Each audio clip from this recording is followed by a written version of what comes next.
Umiiral ngayon ang easterlies, umainit na hangin na nagmumula sa dagat Pasipiko sa eastern section ng Visayas at Mindanao ayon sa Pag-asa. Habang hanging amihan o northeast monsoon ang nakaka-apekto naman sa northern Luzon. Walang bagyo o low pressure area na namamataan sa loob ng ating PAR na maaaring maka-apekto sa ating bansa. Ayon sa Pag-asa, sa ngayon, asahan ang maulap na kalangitan at kalat-kalat na mga pag-ulan sa Eastern Visayas dahil po yan sa easterlies. Pinag-iingat ang mga kababayan natin sa mga posibilidad po ng pagbaha at pag-uho ng lupa.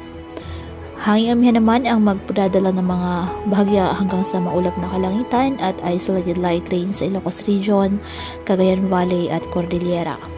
Easterlies at localized thunderstorms naman ang dadala po ng maulap na kalangitan, isolated rain showers or thunderstorms sa Metro Manila at iba pang bahagi ng ating bansa.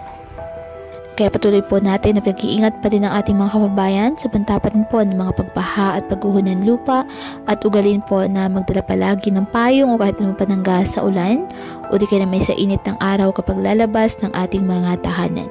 At yan po muna ang update sa lagay ng panahon ngayong araw. Muli patuloy po tayo na mag-ingat at palaging tandaan, God loves you. Stay safe and God bless.